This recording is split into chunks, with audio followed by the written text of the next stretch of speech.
Well, good evening. Comfortable.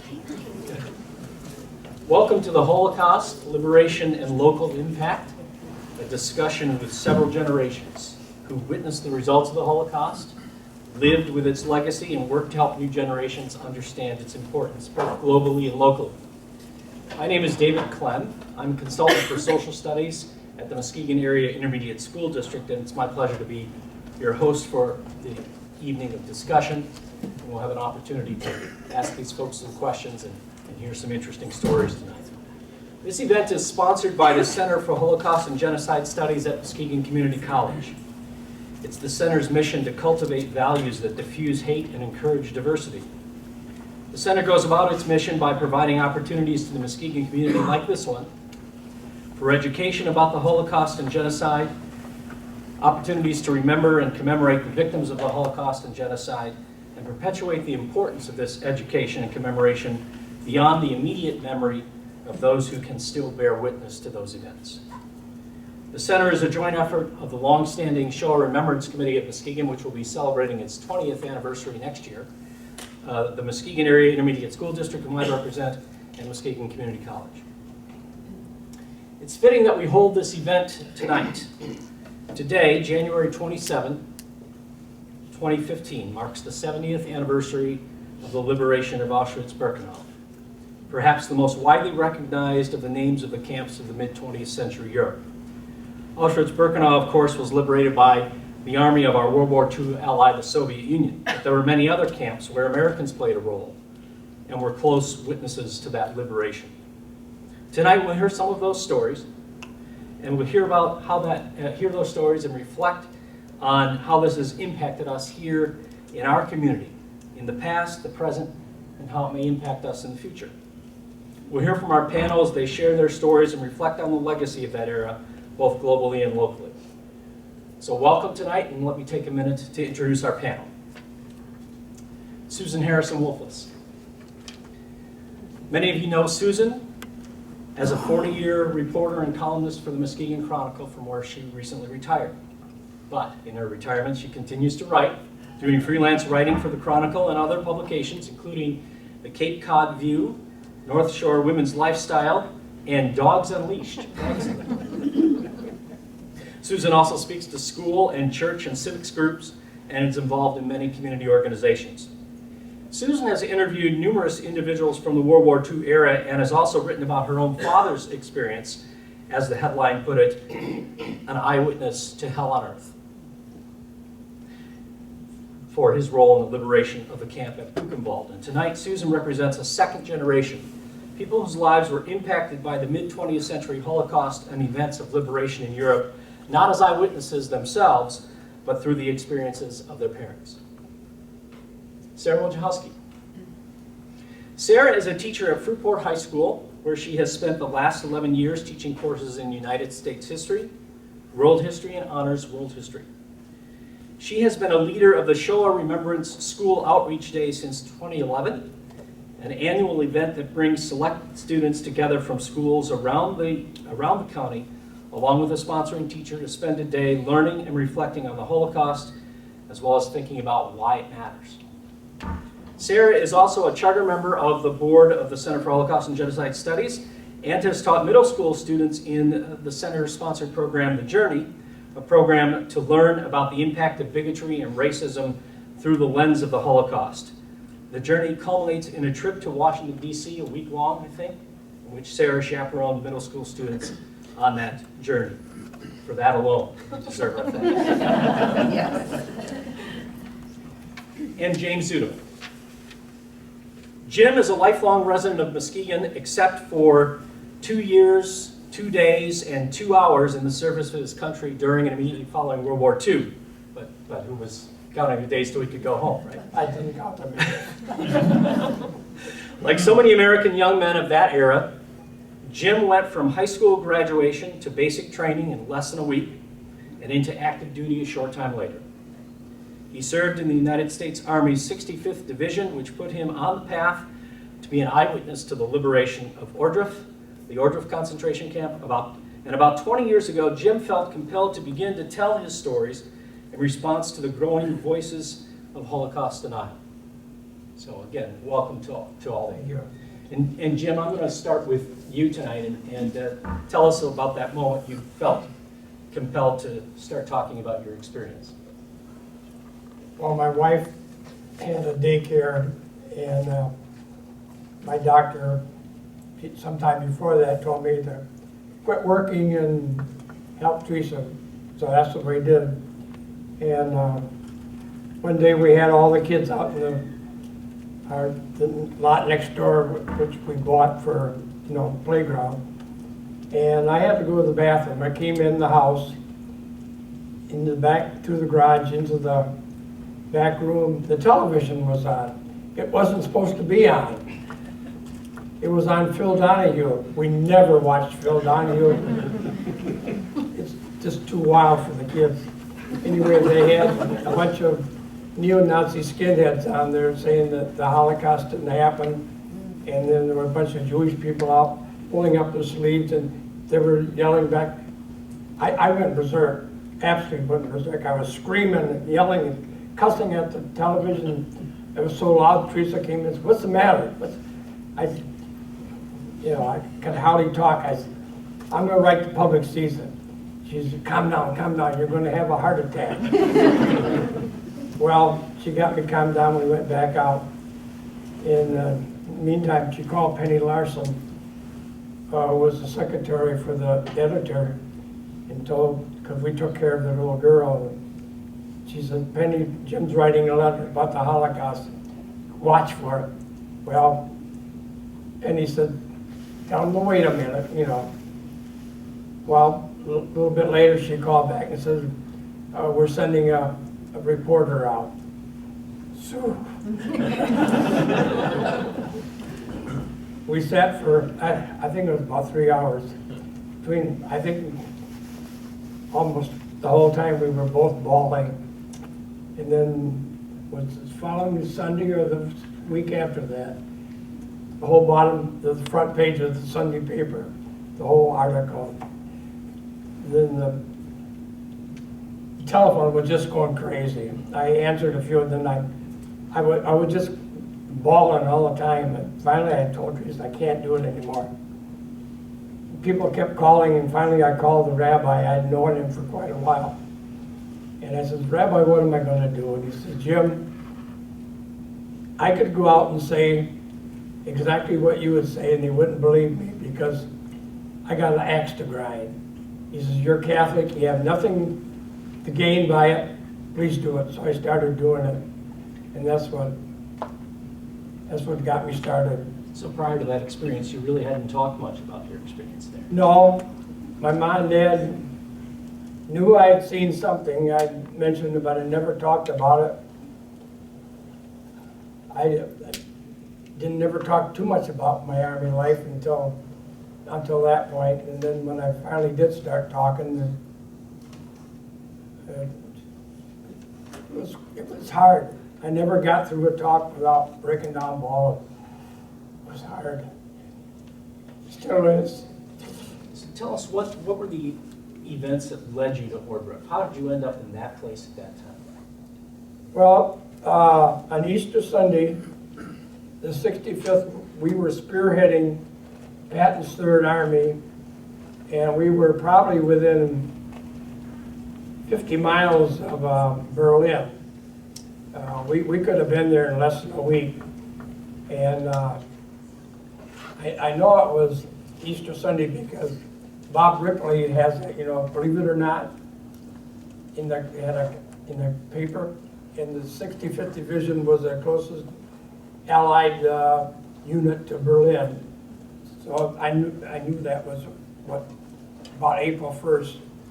Anyway, Patton stopped us, let the Russians go in. So we turned around and came back. 4th Armored was to the west, and they had heard that they were going to building a communication center near Ordruff, and they wanted permission to keep on going.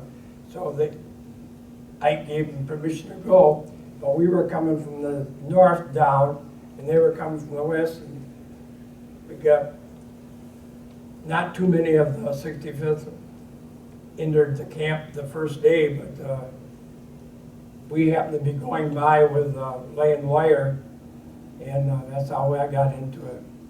I had went into the camp and saw all these bodies laying there, and I knew, it was pretty rough, and there was a German guard dead at the gate, and first thing I did, went back in my truck and got a little baby brownie camera, and I only had one picture left on it, and that's the picture I took.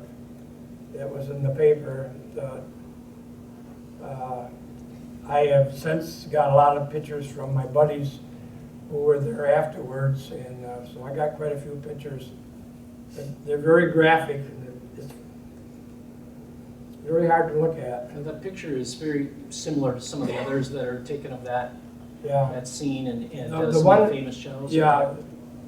If you've ever seen on television, they show it an awful lot of Ike, Bradley, and Patton all standing around looking at all these bodies laying on the ground. That is my picture, almost in the exact same spot, except they weren't there yet. Ike didn't want to come, and they said, you got to go see it. And when they did see it, he said, what makes me ashamed that my name is Eisenhower or something like that.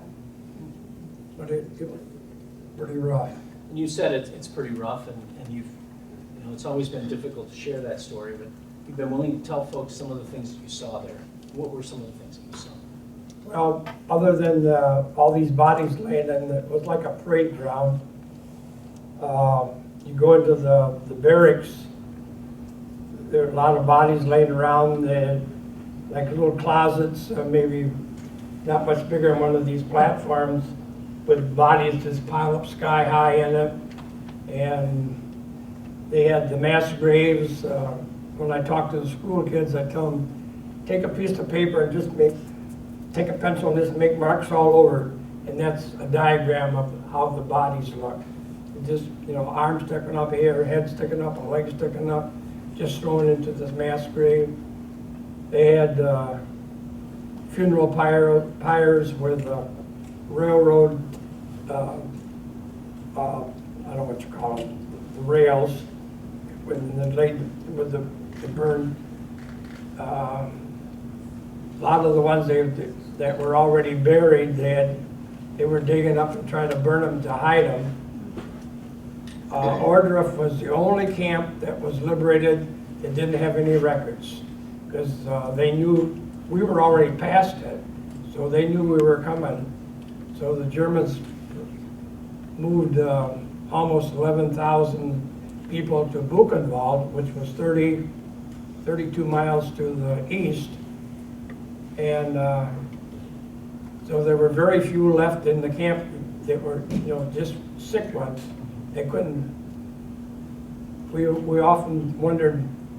We wished that we could have gave them something to eat, but that was the best thing we could have done, not give them anything to eat, because our rations, all we had was K rations, and they were very highly concentrated, and we give them like a bar of chocolate, they would have killed them. In fact, a lot of them did die, I guess, afterwards when they got them in the hospital. They couldn't stand it.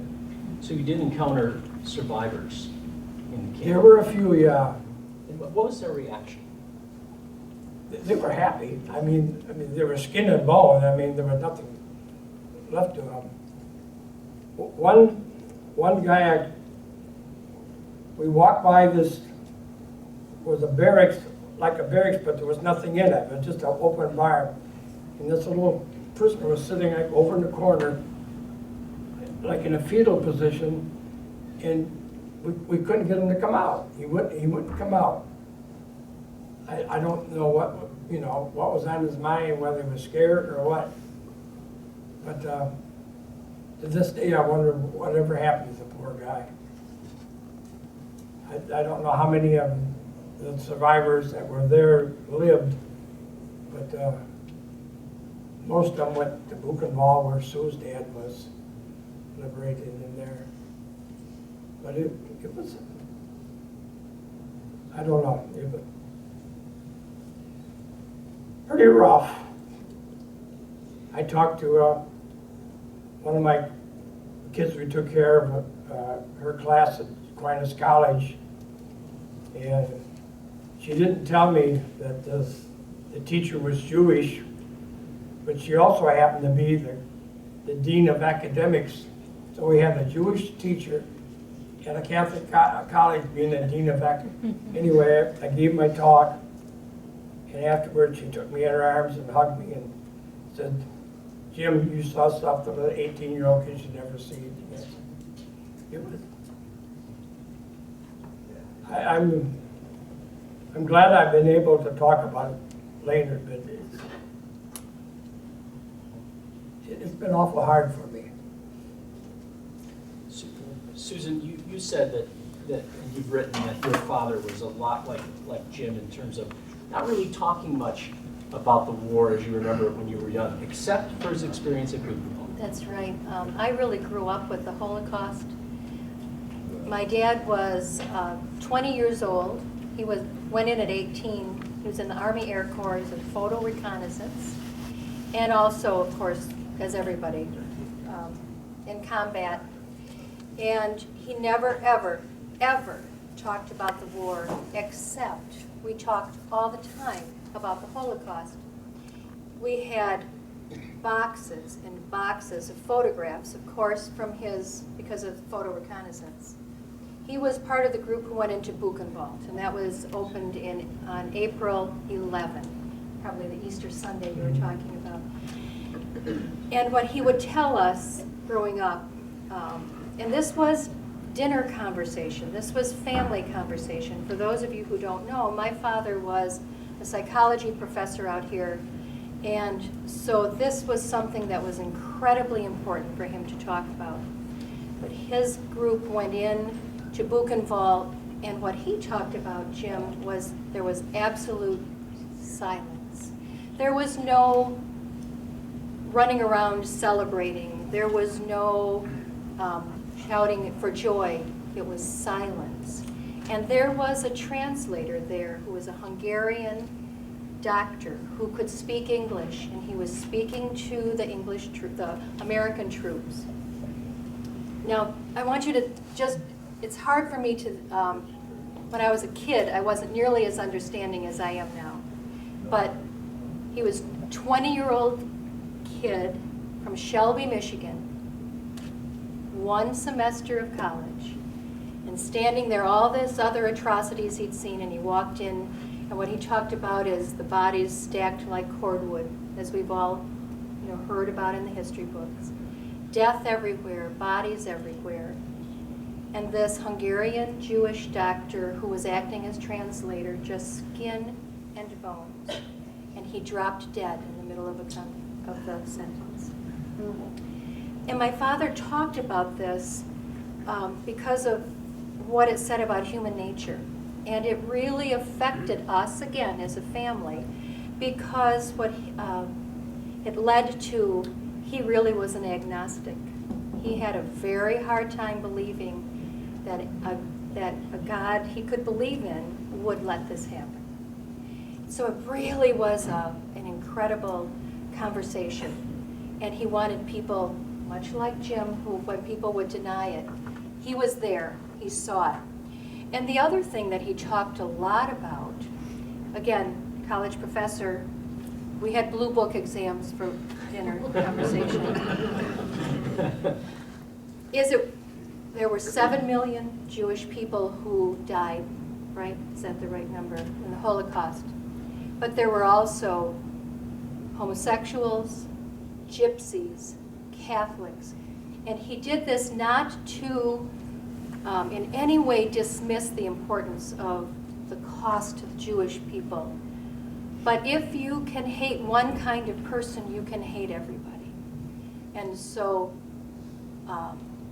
there was a real lesson that if you don't stand up and protect everybody, what the consequences.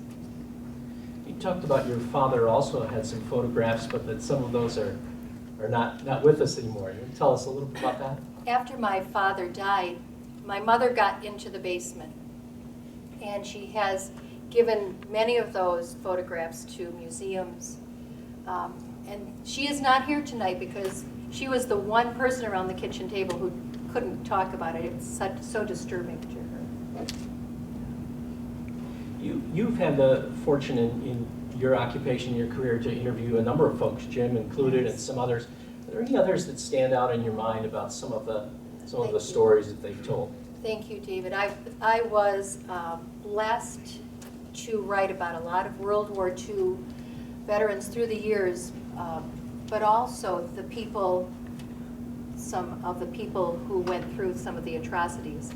The woman who sticks with me the very most is a woman named Adela Piasecki from Muskegon. I can almost not tell this story. I'm like, Jim, I have Kleenex for us all. Adela was born in Poland.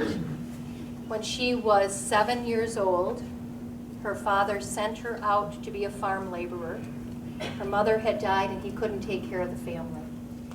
And when she was about 12, the Nazis came through her village and wanted her to register, and the woman who was her employer wouldn't let her go.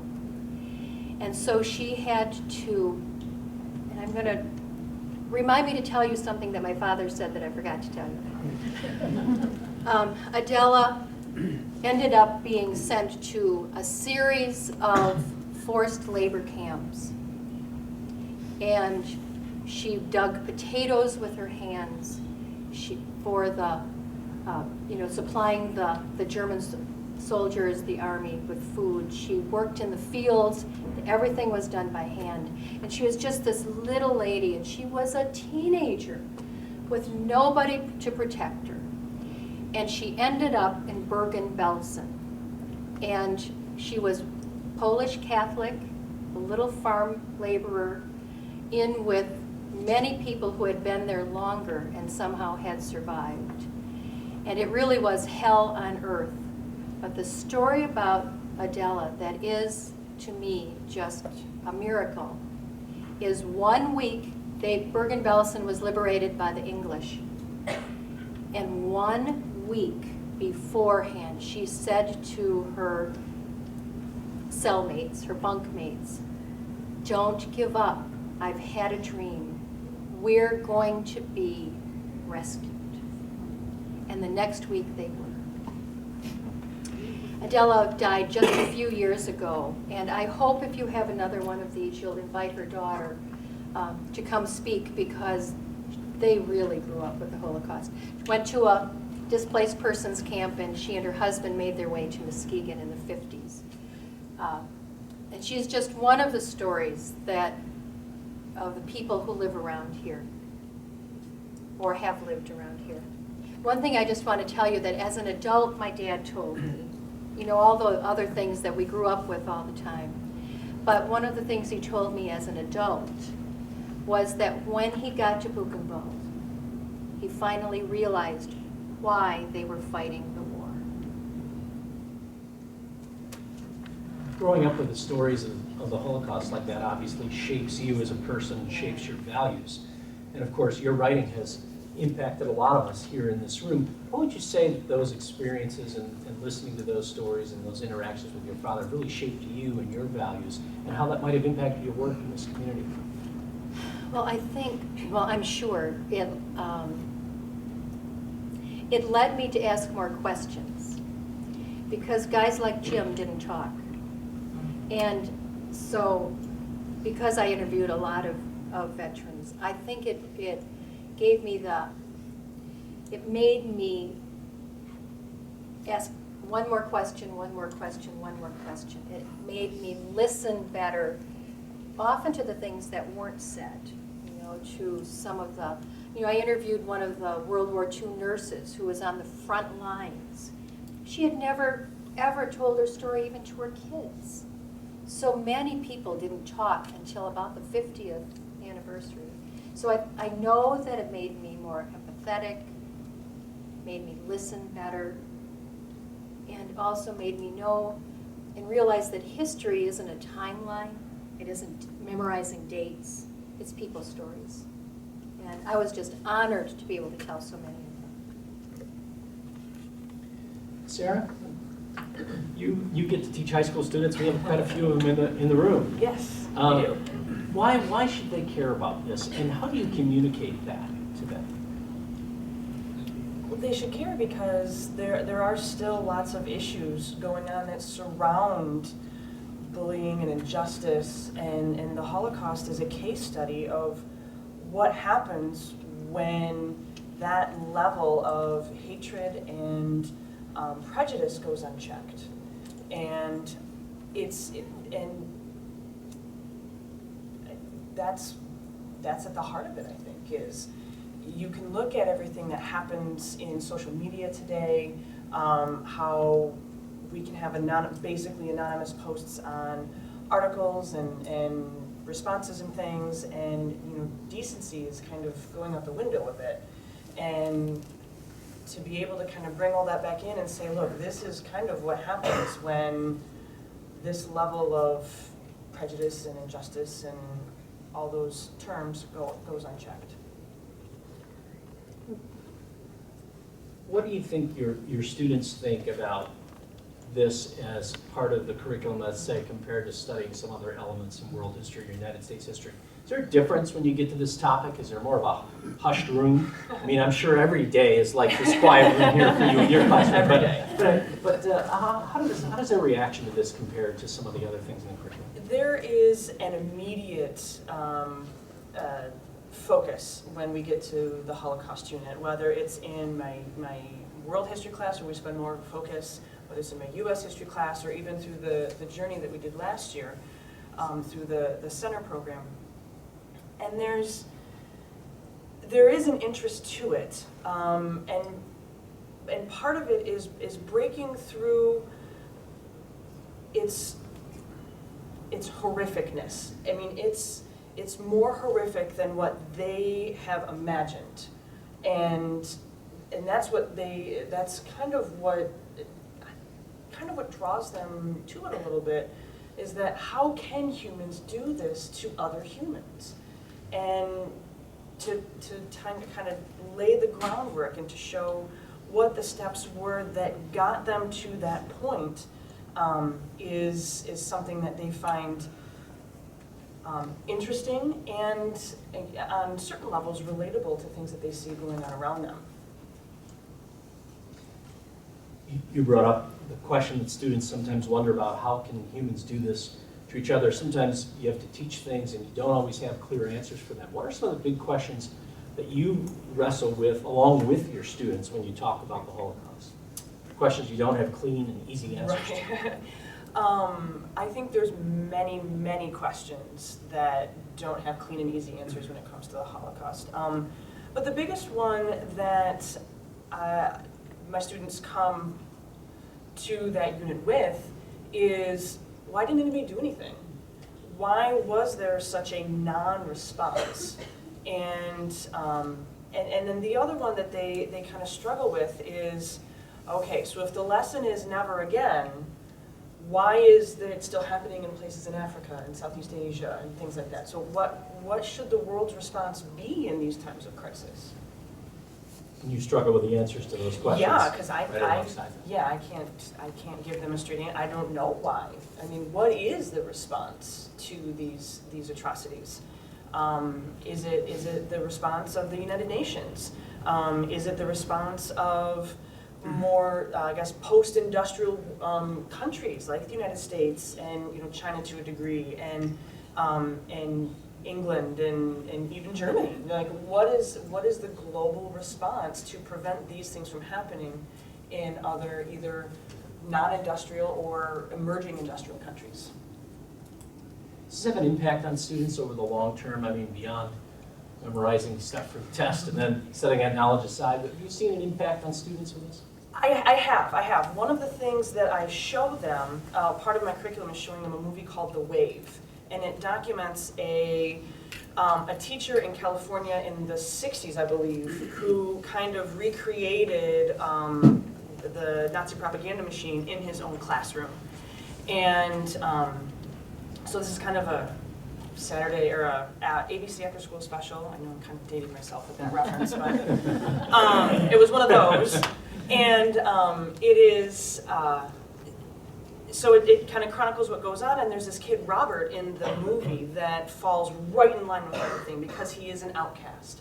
And he doesn't fit in with the popular kids or the smart kids or the sport kids. And he immediately likes, Mr. Ross, the teacher, calls it the wave. He immediately likes the wave because it gives him a sense of structure and order. And at the very end, so this is all building up to the very end where they have this big rally in the gym and they all wear blue and they bring signs and they're going to be part of this national movement called the Wave. And then Mr. Ross walks on screen, and of course this is the 80s, so there's a bunch of like TVs across the screen. And he turns on the TVs all at once, and there's Hitler, and he says, "Here's your leader." And all the kids are like, "Oh my God," like in the audience. So then I spin it to my kids. Who do you relate to in the movie, in the video? And they always relate to the two kids that were speaking out against the Wave.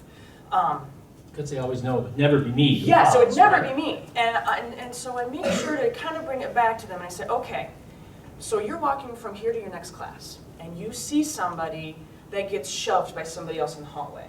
Or you see somebody that is being picked on by somebody else.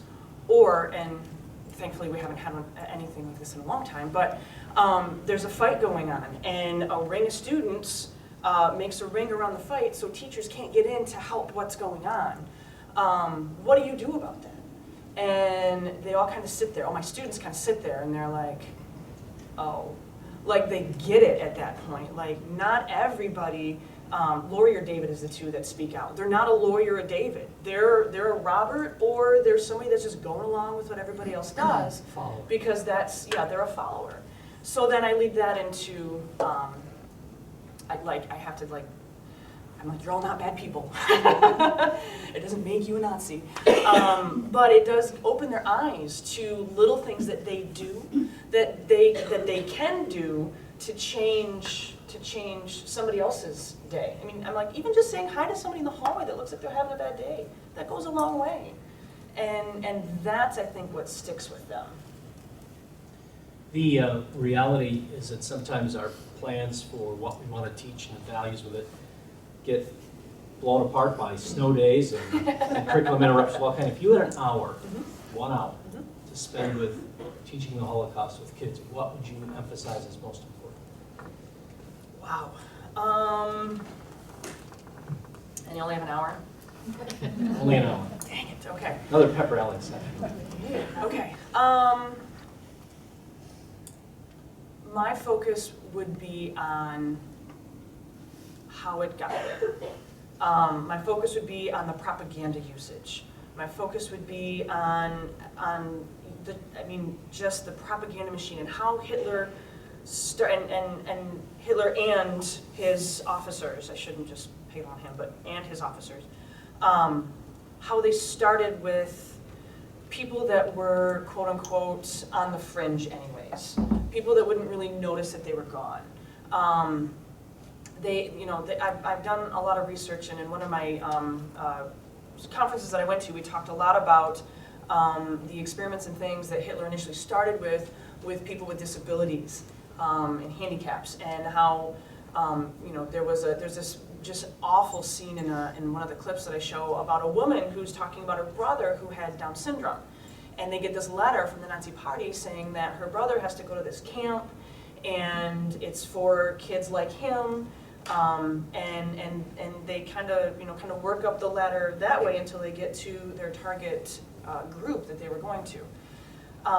That's what I would start with, because I think the story of the Holocaust does start there, even though it goes beyond that with anti-Semitism as a historical piece in Europe. But if you're looking at just the Holocaust, it starts with the propaganda and how effective the propaganda was that the Nazis used.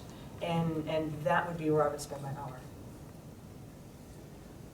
Jim, this obviously had a tremendous impact on your life and how you're telling your story.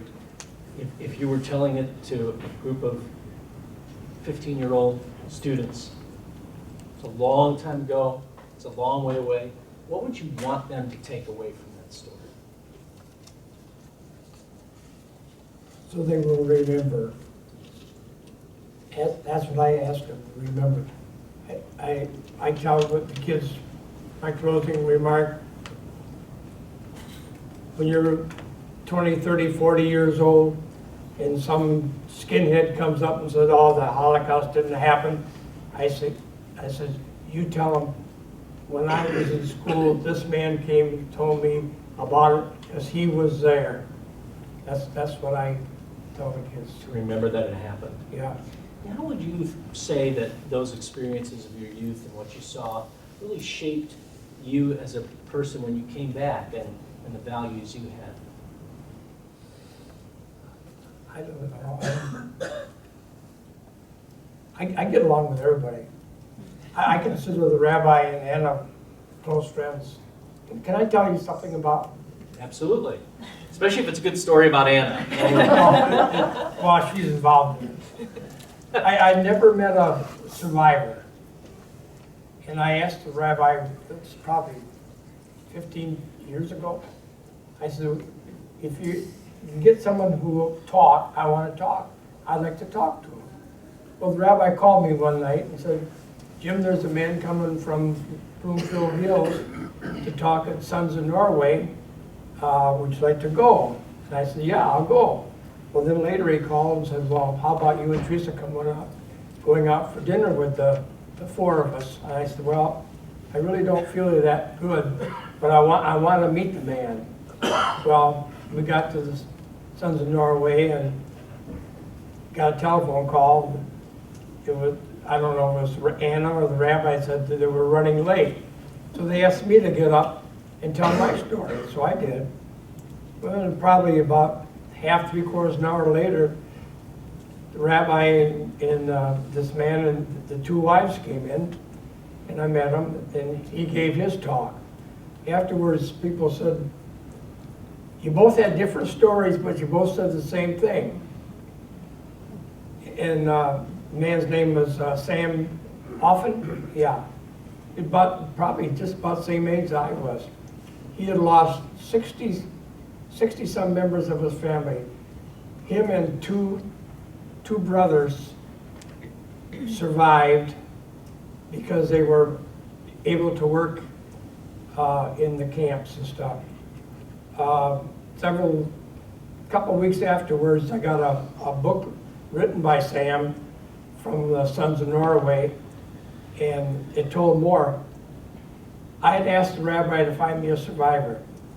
Sam was in the camp that in Schindler's List. Schindler turned himself into the 65th Division in Linz when he left Czechoslovakia. The last camp, Sam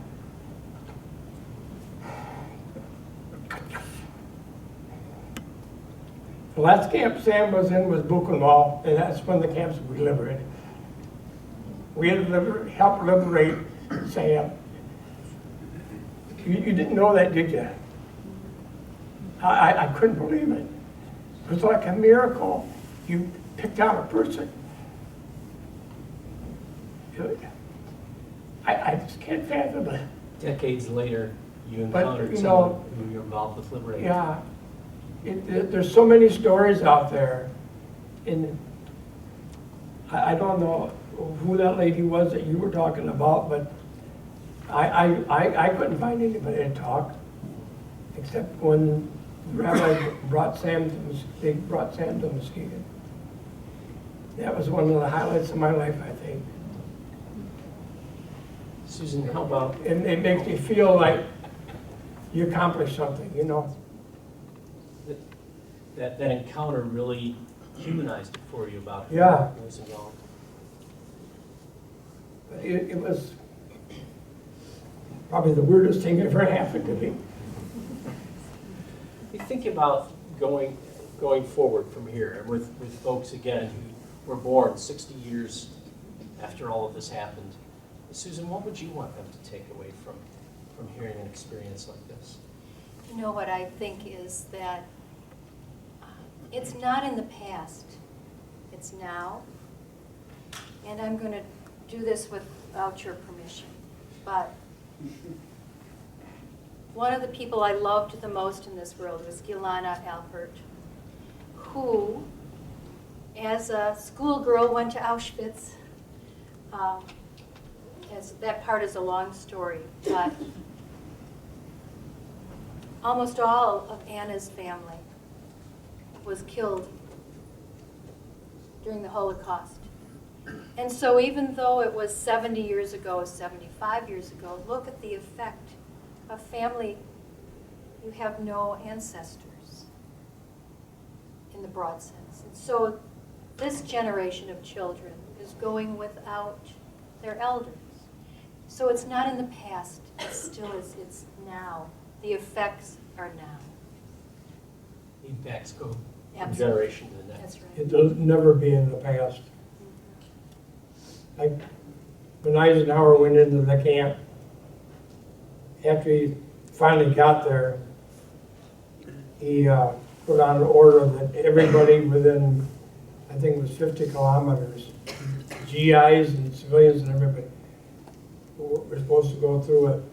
And he took, well, on a directive for as many, GIs to go through it and take pictures and stuff. So he says, someday someone's going to say it didn't happen, and you can say it did. That's what he said. And that's what I'm doing, and I think there's other ones around. Ex-GIs are doing the same thing. I don't know how many, but we're just doing what he said. And by golly, it's happening. It's happening right today. You got the Muslims saying it didn't happen, and you got other some of the skinheads. In Germany, they tell me that in Germany, it is the law. If you deny the Holocaust, you can get thrown in jail, and some of them have been. Isn't that right? Yeah. Telling But that then you story, go in other countries and they say, oh, it didn't happen. It didn't happen. making sure that that knowledge that it did happen and that its impact still goes on is why we know. But you know, it is, there are some people who can't talk about it. There are several people in this community You've encountered some of those. who I could not get to tell me their stories. It was too horrifying, just too horrible. If it hadn't have been for that Phil Donahue program, I probably wouldn't talk about it either. But it made me, I just went berserk, I'll tell you. We appreciate the way that you've channeled that anger into something very productive for the rest of us. We're going to allow our panel to just breathe for a minute, get a sip of water, and we're going to then take some questions from the audience. So, Rabbi, if you want to grab that microphone, maybe we can hear it all. Otherwise, I'll repeat the questions as I hear them, and we've got some time for that. I can just take the questions from here as well. That's okay.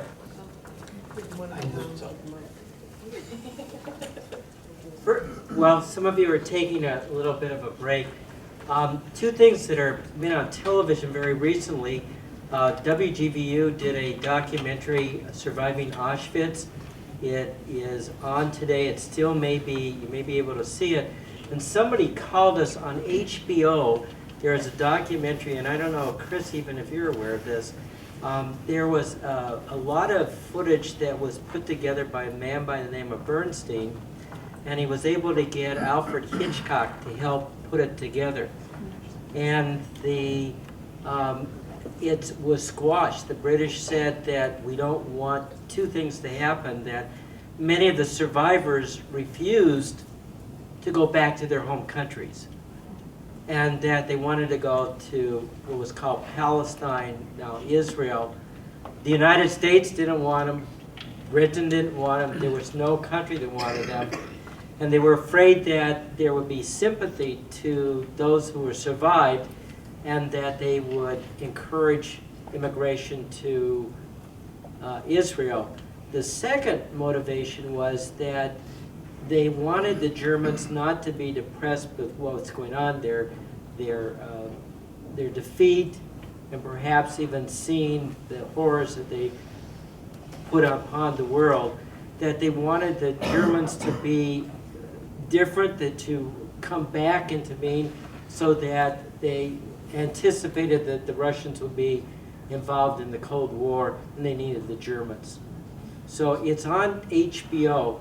I think it's something, Night Must Fall. Night Will Fall. Night Will Fall. We didn't see all of it, but what we saw was really very well done. And I think if we could, Chris Anderson was really the one that started the Shoah Remembrance Committee. For some reason, he's shy tonight. So come on up. We'll get him in a few minutes, right? Let's take some questions from the audience, and just feel free to raise your hand, and I'll try to repeat what you've got to say for our panel and for the audience. Yes, go ahead. This is some comment.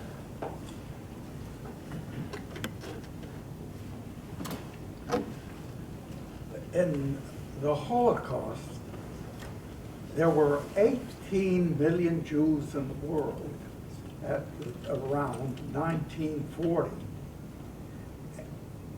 After World War II, there were 6 million less.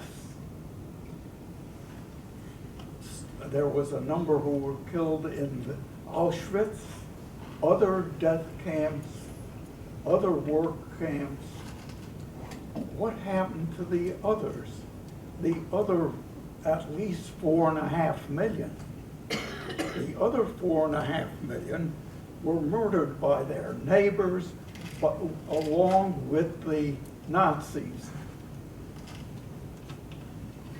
There were murder squads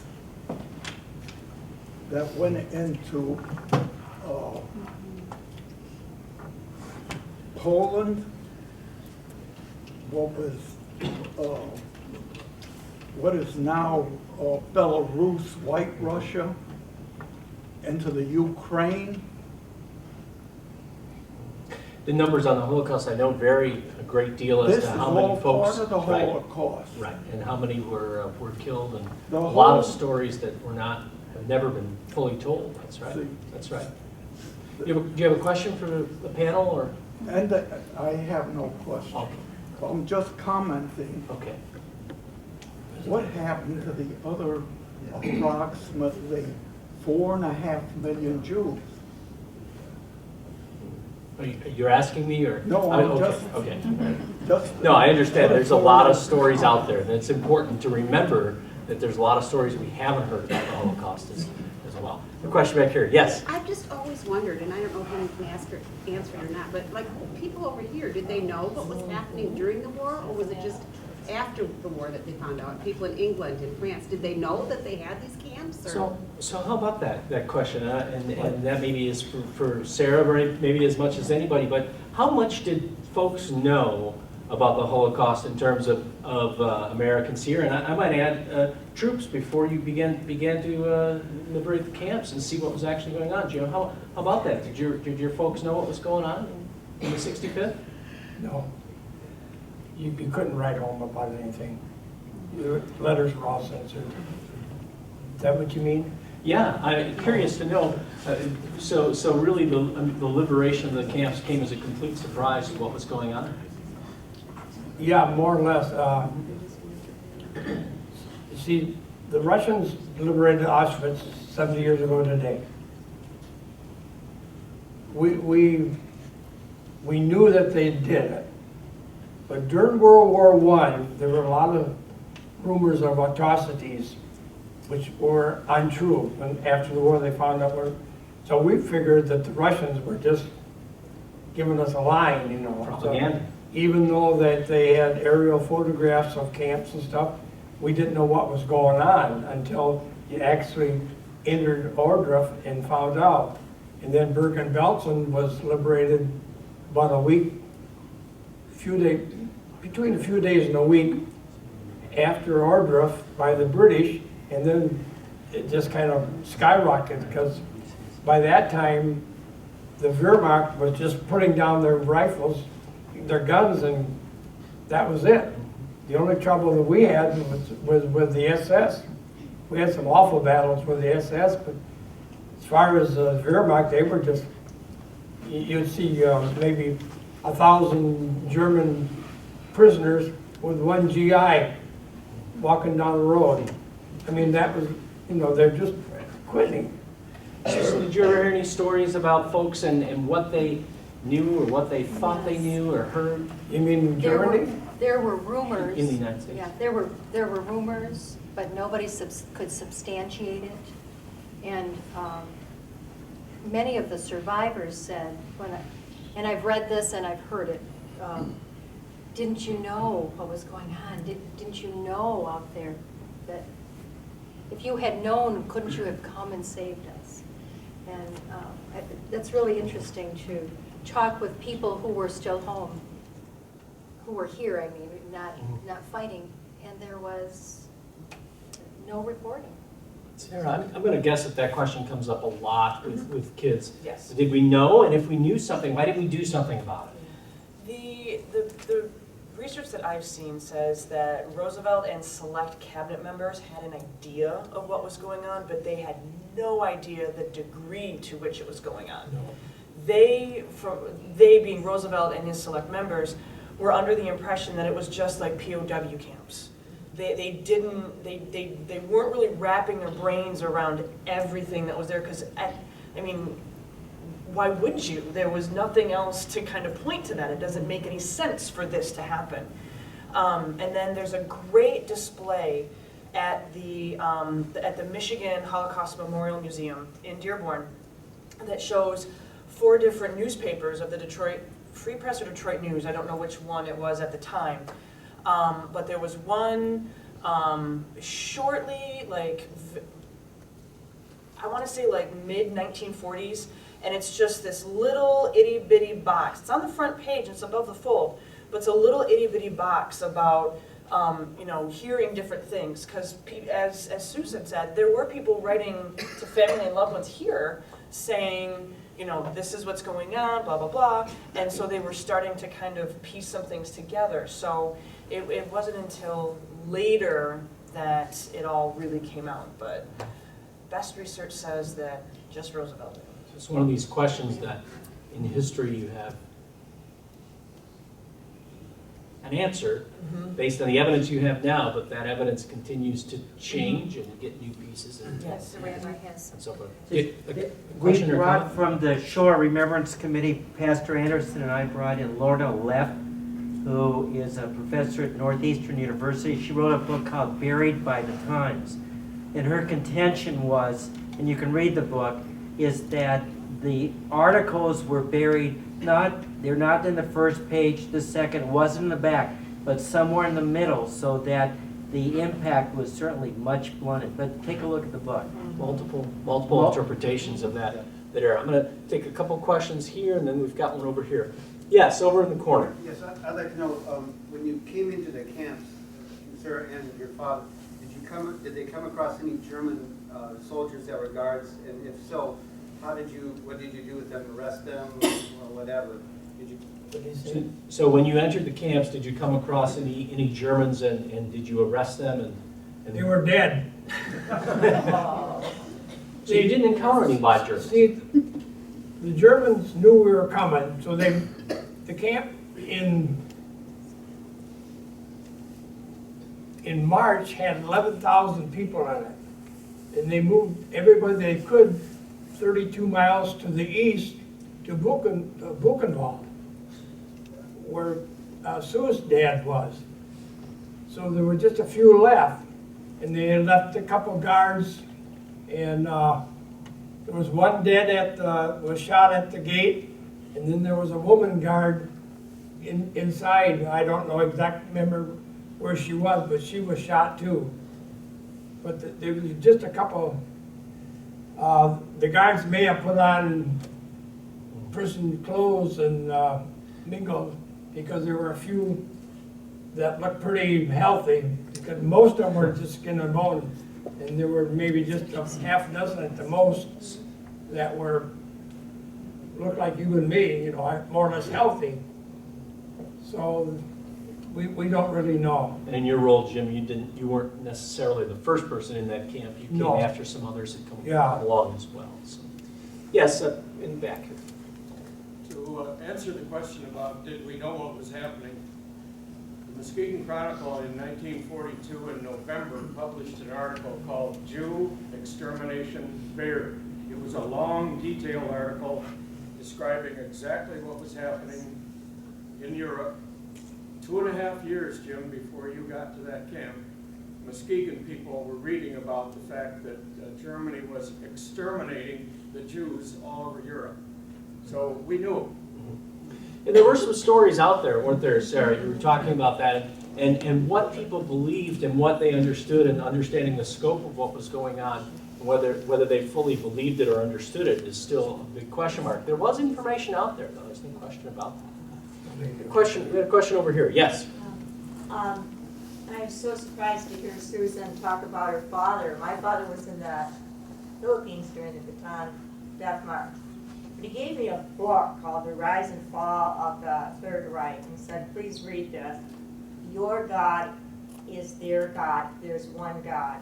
And he said, I don't think I can come to terms with this, Mary. I hope you can. So it started a lifelong study. Now, right, I can't get it. I don't understand. I really don't. My question to you and everyone in this room, just recently, 3 years, my son was killed. If you are really ready to stand up for something, which means by Hitler's terms, was your children would go first. You'd watch your wife die, and then you'd go, right? This is not his tactic, fear tactics. Could you really save this lovely young boy here? Because every gray-haired person in the room will be killed when you walk out the door. And I ask myself that sitting here, and it becomes a moral and a understanding of God and what really is our values. But I would like to hear, could you really stand up and say, I'm going to stand against you, I'm going to stand with you. We're going to do this together. So a lot of folks had certainly had their values challenged by what had happened, and they write pretty eloquently about changing their values. And Sarah, you talked about that too with students. They seem to think it's pretty easy to stand up and say, I would have stood up in that, but in reality, not so much. It's not at all. It's rough, yet we have to bring ourselves to it. I believe that. Yes. Yeah, well, it looks like do we have a high school student question? That would be great. All right, go ahead. Just one of you stand up and say something. All right, wonderful. I was wondering why exactly you signed up. Like, why did you just go into military? Like, why did you exactly go into? The question is, why did you go into military service? I was drafted.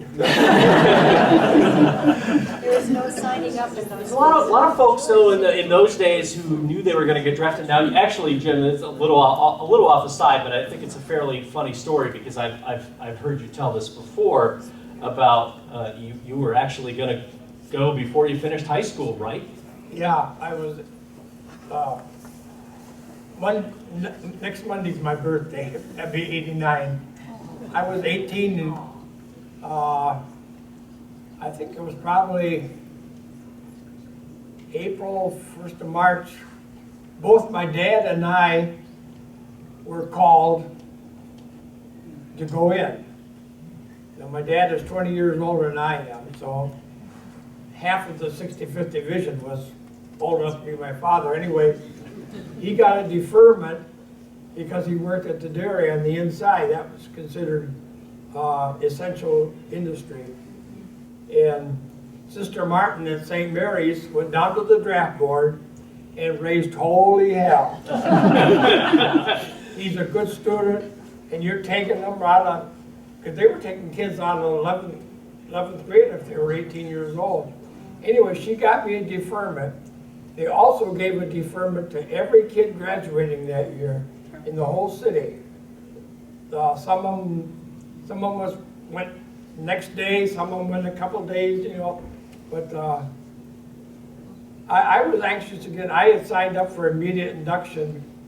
My uncle was killed at Anzio, and he wasn't really my uncle, he was my brother because he lived with us.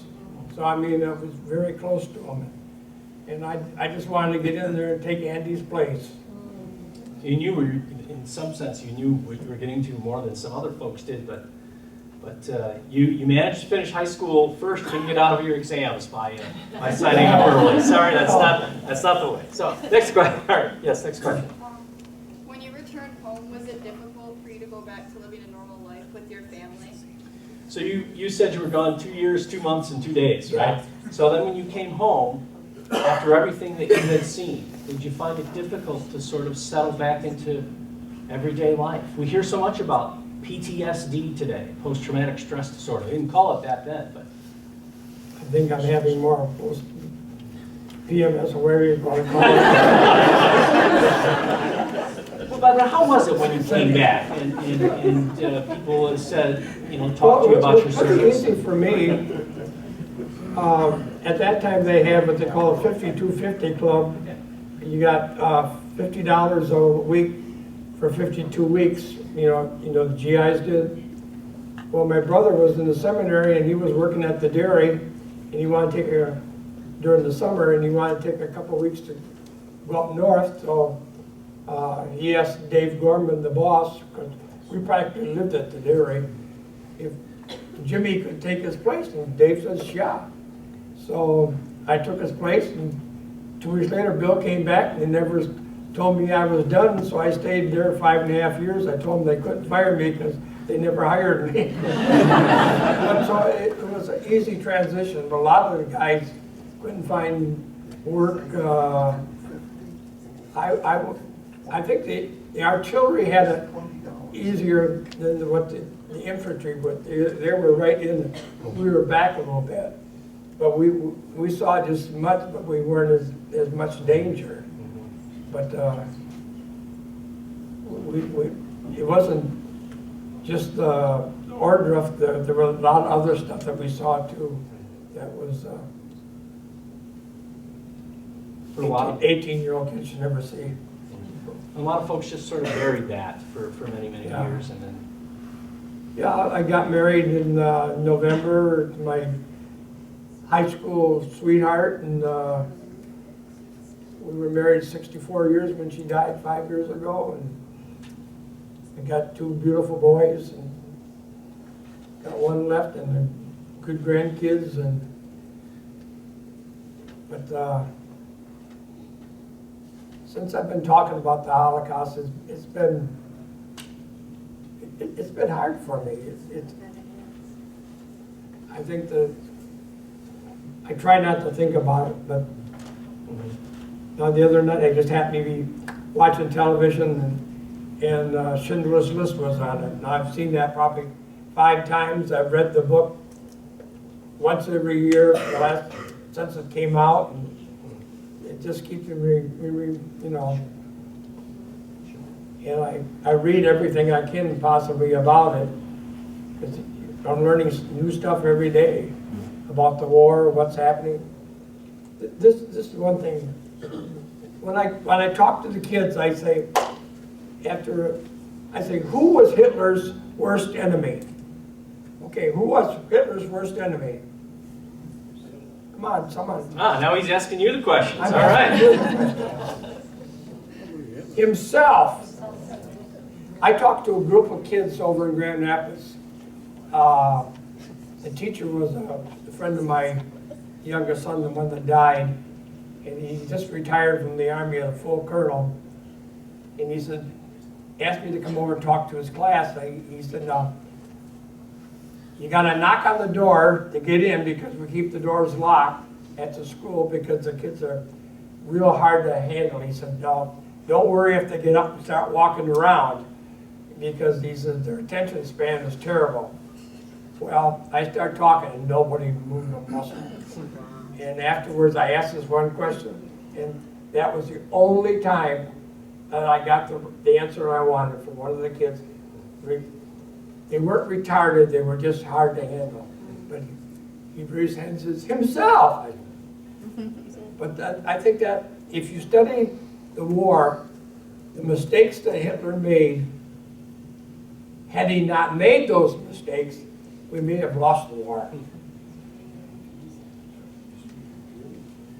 Yes, this young man, I think, has had his hand up for a while. This question is for Susan. About how many people were you able to interview that were actually able to talk about what they saw? Oh gosh. I started writing stories with World War II veterans in about the 25th anniversary of the war. So I'm going to guess 100. 100 probably through the years. Yeah. And this kind of piggybacks onto what Jim was saying, but it really took a long time for the World War II vets to talk. A lot more than the more recent wars, and in part because it was such a different time. And this doesn't come just from my dad, but they were often told, don't talk about it. The people back home to whom they were returning, their families were told, don't bring up the war. I interviewed one man from who survived Pearl Harbor, whose doctor, the VA doctor, told him, go home and just drink at night and you'll sleep better. She's not advising that. I'm just telling. I mean, so it was a very different times. I was lucky enough to interview Holocaust survivors, liberators, people who survived Pearl Harbor, paratroopers. The famous story of Joe Byerly, who was a paratrooper who fought for both the Americans and the Russians, who was POW. Lots of POWs. And those people, the POWs, are very, very similar to the Holocaust survivors. Because the same atrocities happened to them. So the older, forgive me, Jim, the older they got, the more they wanted to talk. And I can tell you that once they started talking, they didn't stop. And that's a good lesson for those of you who have a chance to talk with folks. People are really ready to tell their stories. That's right. All you have to do is ask them a question. A couple questions. Yes? With the amount of hatred one group of people may have towards another, do you guys think something this big could happen again? The question is, with the amount of hatred that you can see that some people have towards others, do you think this kind of thing could happen again? And she asked a question for everyone, so I'm going to give everybody a chance to respond to that. Well, this happens in some countries, but I hope it never happen like that again, you know. I want to tell you, I'm 89 years old. I'm the second youngest of the 65th Division, my 30 days. All my buddies are gone except two. One is 30 days younger than me. The other one is 72. I don't know how much longer I got, but for you kids out there, I'm telling you the same thing. When years from now, when someone says it didn't happen, you say, yeah, you heard this man and he was there. And I got a bunch of pictures here. If you want to see the pictures, you come up afterwards. I'll show them to you, but that's the lesson I want you kids to learn tonight. Remember it, please. Sarah, the mantra we put over this sometimes in education is so that it never happens again. True or false? Could it happen again? Not to the level that it didn't during the Holocaust, but yeah, it is happening, you know, like I mentioned earlier, in countries all over the world. And I love my social media, but I think that is an animal that we as a human society need to figure out what we're going to do with it. There's a lot of power behind it, but with great power comes great responsibility. So we have to keep that in mind. So. Susan? And the same thing, it is, we know that it's happening. I think the challenge for us is to care, just like it was 75 years ago, because it's happening elsewhere. You know, it's not happening here. So we have to learn, we have to remember to care. And that brings up a whole other conversation. Yes? Oh, I wanted to ask, did you think about this at all? I mean, it was like the Phil Donahue show brought this all out. Had you thought about it at all in those intervening years? So from the time you came back from your service to the time that You got very agitated from the Phil Donahue show. Did you think about what you had seen? And if you did, how did you deal with that? Or did you just put it aside and say, that was my past, I'm moving on? I didn't put it behind me, but I just went on with my life more or less normal. I think had I dwelled on it too much, I probably may have ended up at Traverse City or something, I don't know. But, couldn't handle it, but that was my way of coping. That a lot of guys, World War II was a lot different.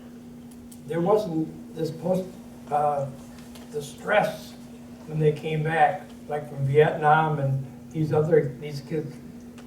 We didn't come back with no legs, no arms and stuff. Like there were a few, but not like it is today. So I mean, we kind of blended in. Plus, they gave us that 5250 to get us started, and I think it was a lot easier than what these kids today. They're heroes. They're given so much for so little, and very few people appreciate them. You got. They're not murderers. They're protectors. I know there's a lot of controversy about this new movie coming out, but if you were there and had these guys, these Muslims and all that shooting at you, you'd shoot back too. You know. That speaks to the young woman's question here too about what it was like when you came back and what you did. Susan, what's your thoughts on that with the experience of your father? Just sort of stride right back into regular life and try to set the ugly stuff aside, or? Well, there are a couple things, especially for him. My dad was one of 5 sons in his family, and all 5 of them were in World War II, and all 5 were in combat, both European and Pacific theaters, and all 5 survived. And they had each other to talk to, and I think that probably really helped them. What my dad said, because he lost from, say, 18 to 22, right in there, those ages. I mean, that's when he was gone. And so, and I've heard men my age who were in Vietnam say this too. They were ready to get back and get started on their lives. And so he went right away to college, right away to U of M, on the GI Bill, and just started, one step ahead of the other, one step ahead of the other, and starting the future. Now, I will tell you that my 4 uncles were all alcoholics, and I know it was because of the war. So things were not easy, things were not easy. You just wanted to get on with your life, that was it. They lost time, making up for lost time. Put those 2 years to whatever, 3 years, whatever you had to be in, put it behind you and get going again.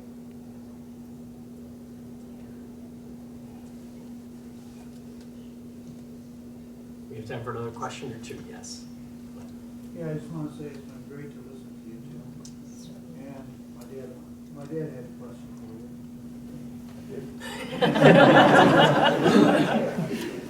Well, the only thing that you said, how bad, what's the worst thing that Hitler did, or other than himself. But, well, when he was sleeping during D-Day, if he would have let all the tanks and the troops come down, you talked about us losing the war. That was probably the biggest turning situation in Europe. In other words, Hitler wouldn't let the troops come down from Calais. You know that. Yeah. Right? Yeah. You understand? But he gave the orders not to wake them up. Right. Therefore, they wouldn't let any of them come down. And there was a lot of other stuff too that his decision to do the Battle of the Bulge, that was wrong. Yeah.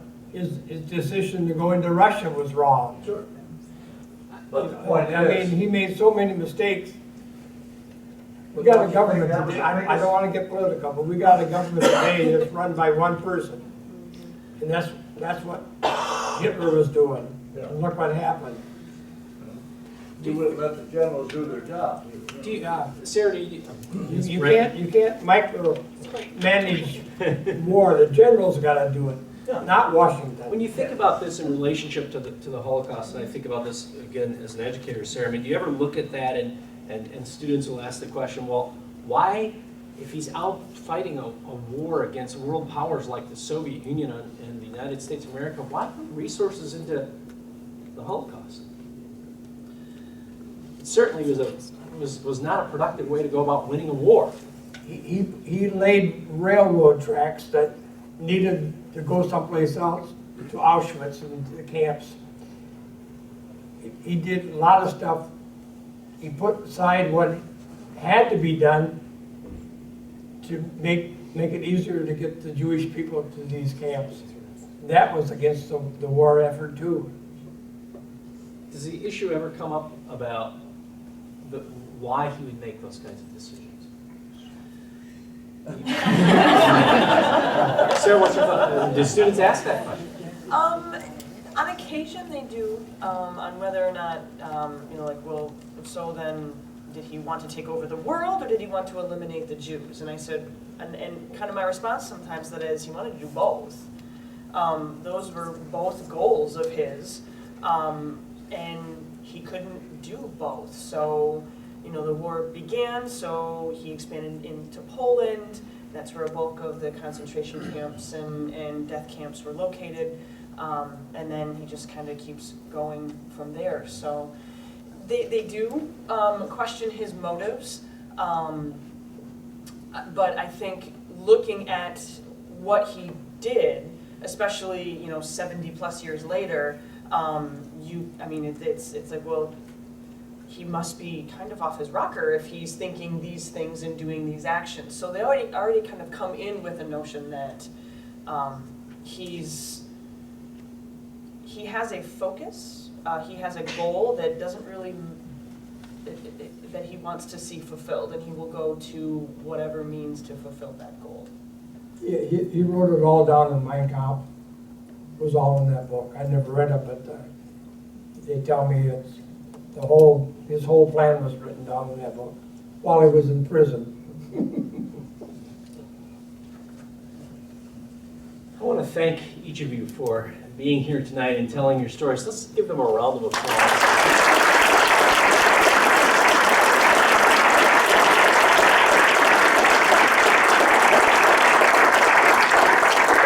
It's important that we commemorate, that we remember, and that we pass that on to new generations so that we understand that knowledge. I'm going to wrap up the evening, but I'm going to ask now, Chris, you've been kind of shy, but I'm going to ask you to stand for a moment. Chris Anderson. And the reason I'm going to ask you is I'm going to go off the cuff here, and I don't know, you can either come up and use the microphone or be real loud, but I forgot to write down the dates and our guests. And I want to tell folks about our next events here in the Muskegon community for Shoah Remembrance Weekend. So, take it away. Yeah, this being the 20th anniversary, at least for the Shoah Committee, and then as the Shoah grew, it became the center. We decided to do 3 events. This is the first one. We marked the International Day of Holocaust Remembrance. This was established by the United Nations. In April, the last weekend, starting on Sunday afternoon, I believe it's April 26th, there will be a commemoration service. What we're spotlighting this year, the theme that we're raising up, the people that we will have here, they are part of the Kindertransport. I don't know how many of you know what the Kindertransport is. It means the child transport. These were children who were taken by their parents and put on a train and sent into the arms of strangers. From Czechoslovakia, from the Netherlands, from Germany, from Austria, they came from all over and were sent. Their experiences were put down after the war because they were basically told to shut up, you never experienced the Holocaust. by the older folks. But everybody in the Holocaust suffered. They suffered differently, but they suffered. And these children did. Some were physically, sexually, and emotionally abused by those in whose care they were placed. They were shuttled around. Some of them died in London because of the Blitz. The British had moved the children out, and then they moved them back in when the Germans didn't manifest. And then all of a sudden the bombing started, and some of the children got caught in that, and the rest were sent out to the countryside, up to Scotland and over to Wales. We will have a fellow by the name of Ralph Molerick. He will be coming. He will be speaking at the commemoration service, and he will be our guest. And that's on Sunday afternoon? That's on Sunday afternoon, the 26th. April 26th? Yep. And then on the 27th, he will be the guest for the outreach program with select high school students here in this room on the 27th. In the evening, we will be having another guest, and her name is Edith. Went right out of my head. This is what happens when you when you get to a certain age. Spot, right? Yeah, Edith. It's Edith. I think it's Edith Manicold, and she comes from Germany. Her experience, when I was talking with her on the phone, was absolutely amazing. I don't know too much about Ralph's, other than what I've read in an article, but I think with Edith, it's really going to be a pleasure. She's going to be addressing and talking at the banquet, the commemoration banquet on Monday evening. We decided to bring a second person in so that people who couldn't make it at another time could come in. The banquet is set up in such a way that we try to encourage high school students by encouraging people to sponsor tables, so you guys don't have to pay the $30 to come.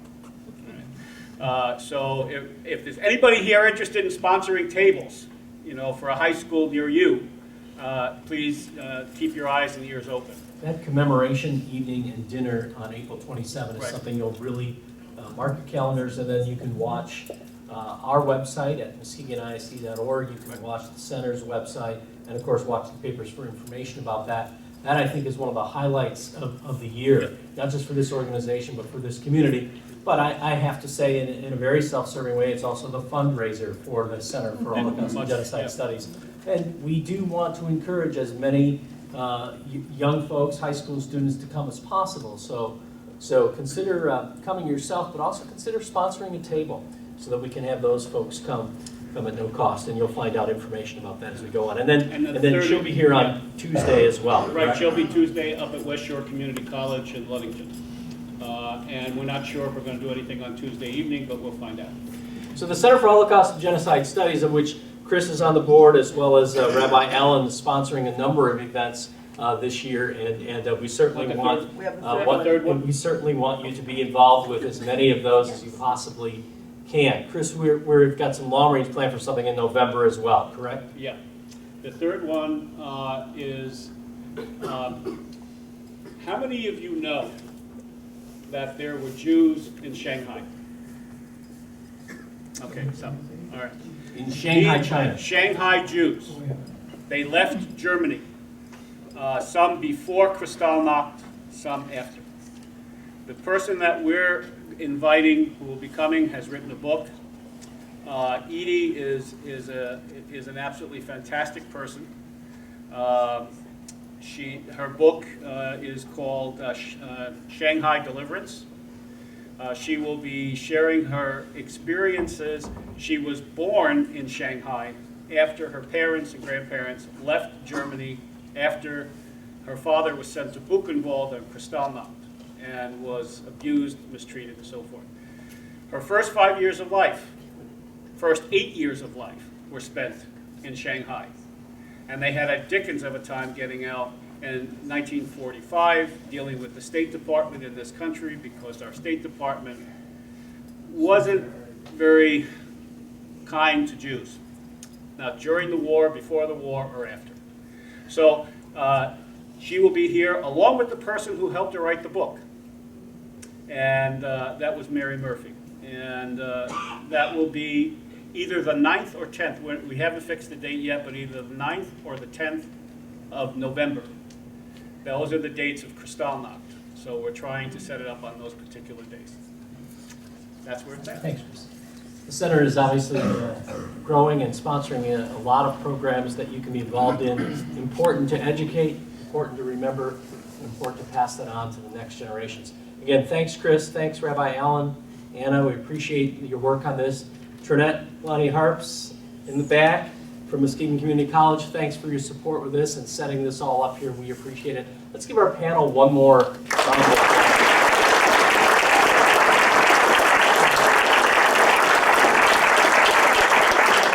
Thank you. We set this up and we said, nope, we're not going to have people RSVP. We could have 6, we could have 60. We have more than 60.